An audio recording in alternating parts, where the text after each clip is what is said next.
तो अभी रिपोर्ट आई और सब लोग खुश हो गए कि भारत चाइना से ज़्यादा अच्छी सिचुएशन में है, बट ऐसा कुछ भी नहीं है। ये बातें बिल्कुल सही है। जब स्टॉक मार्केट बूम बूम आता है तब इकॉनमी बढ़ रही होती है, बट स्टॉक मार्केट से पैसा आता है और पैसा कमाने के लिए जो फॉरेनर्स होते हैं भारत में पैसा लगा करके अपना जो पैसा है उसको रिटर्न, अच्छे रिटर्न निकाल लेंगे। इसलिए जो मॉर्गन स्टैनली है वो इतना खुश है और भारत को ओवरवेट कर दिया है। चाइना उस स्टेज को पार कर गया है। 2030 तक डेवलप्ड एडवांस इकॉनमी होगा। Per capita income 80,000 US dollar को पार कर जाएगा और यूएसए के पास उसकी इकॉनमी पहुंच चुकी होगी बिल्कुल। वहीं भारत 2047 तक डेवलप बनेगा और वो भी तब जब 7.6% का ग्रोथ रेट हासिल करे, बट ग्रोथ रेट तो अभी एवरेज 6.5% ही चल रहा है। और उस समय चाइना कितना आगे होगा ज़रा ये भी सोचो।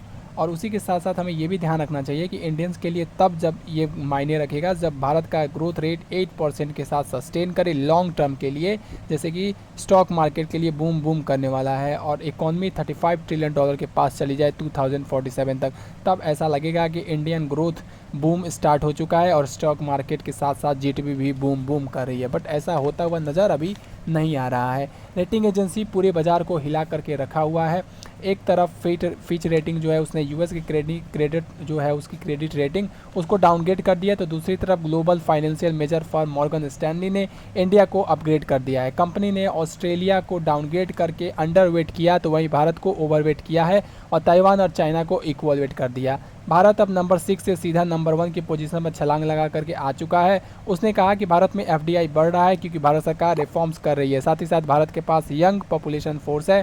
साथ ही उसने कहा कि भले ही आज भारत का जीडीपी पर कैपिटल 2500 यूएस डॉलर के आसपास हो और चाइना का 12,700 यूएस डॉलर का, लेकिन इंडिया का जो यंग पॉपुलेशन है, यंग डेमोग्राफी, एफडीआई रिफॉर्म्स के कारण भारत अब लंबी रेस का घोड़ा बन चुका है और अब भारत लॉन्ग वेव बूम में एंटर कर रहा है। वहीं चाइना से अब ये खत्म हो रहा है। साथ ही उसने कहा कि अब अमेरिका अकेले सुपर पावर नहीं रहेगा, दुनिया मल्टीपोलर वर्ल्ड में एंटर कर रही है धीरे धीरे और बाकी जो देश के मुकाबले भारत है इसमें आगे खड़ा है। वो इस दुनिया में एक स्ट्रॉन्ग पोजीशन में होने की वजह से, क्योंकि भारत में एफडीआई बढ़ेगा कि कोई एक स्ट्रॉन्ग पोजीशन में है। इसका भी कारण मॉर्गन स्टैनली ने बताया। उसने कहा कि भारत अलग क्यों है, क्योंकि भारत क्वाड का मेंबर है, इसलिए यूएस, जापान और ऑस्ट्रेलिया जैसे डेवलप इकॉनमी से उसके पास काफ़ी फॉरेन डायरेक्ट इन्वेस्टमेंट आएंगी। साथ ही साथ ताइवान से भी इन्वेस्टमेंट बढ़ रहा है क्योंकि भारत का जो डोमेस्टिक मार्केट भी है वो भी बढ़ेगा और एक्सपोर्ट पोटेंशियल भी बढ़ेगा। इसलिए जो बाहरी कंपनीज है जाहिर सी बात है उनको प्रॉफिट होगा तो भारत में आना चाहेंगी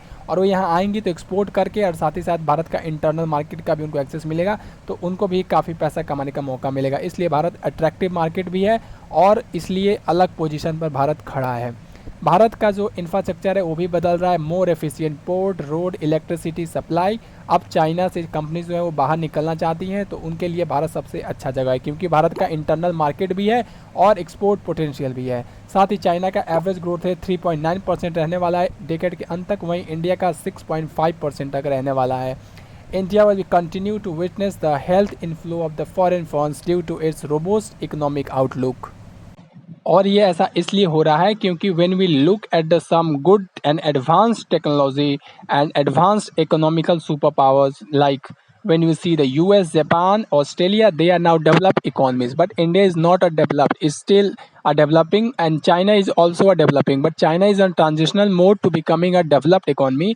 इसलिए अब चाइना से उनका नज़र हट रहा है और भारत में पैसा कमाने का मौका मिल रहा है, इसलिए भारत अब उनको अच्छा लग रहा है। तो इसमें भारत के भी लोगों को भी फ़ायदा होगा अगर भारत के लोग भी स्टॉक मार्केट में पैसे लगाएंगे तो, लेकिन इनको भी जम के फ़ायदा होगा क्योंकि इनके पास ज़्यादा पैसे हैं, ये ज़्यादा पैसे लगाएंगे। अभी देख लीजिए न्यूयॉर्क जो है वो 24.3 ट्रिलियन डॉलर के साथ फर्स्ट है मार्केट कैपिटलाइजेशन में, Nasdaq 20.13 trillion dollar, Shanghai 6.93 trillion dollar, Europe 6.42 trillion dollar, Japan 5 trillion 63 billion, Shenzhen 4.67 trillion, Hong Kong 4.19 trillion, national stock exchange जो हमारा है वो है 3.26 ट्रिलियन डॉलर और यूके जो है वो है 3.10 ट्रिलियन डॉलर और सऊदी अरेबिया का है 2.83 ट्रिलियन डॉलर। तो इसलिए भारत का जो अभी होने वाला है ग्रोथ, भारत को 2047 तक ऐसा अनुमान लगाया जा रहा है कि भारत का जो मार्केट कैपिटलाइजेशन होगा स्टॉक मार्केट का वो $30 ट्रिलियन को क्रॉस कर जाएगा, यानी जितना आज न्यूयॉर्क और नैस्डैक का नहीं है उससे ज़्यादा हो जाएगा। तो जाहिर सी बात है उस समय न्यूयॉर्क और नैस्डैक का भी थोड़ा बहुत बढ़ेगा तो अमेरिका के बराबर स्टॉक मार्केट भारत का पहुंचने वाला है। लेकिन क्या हमारी इकोनॉमी जो होगी 2047 में इतनी ज़्यादा होगी या नहीं, ये सोचने वाली बात है। $35 ट्रिलियन से नीचे अगर इकोनॉमी होती है तो फिर ये हमारे लिए किसी काम का नहीं है। पर कैपिटा इनकम 18,000 से हमारा ऊपर होना चाहिए, तभी एक डेवलप्ड एंड एडवांस इकोनॉमी होगा, वरना उससे नीचे कुछ नहीं कहा जा सकता।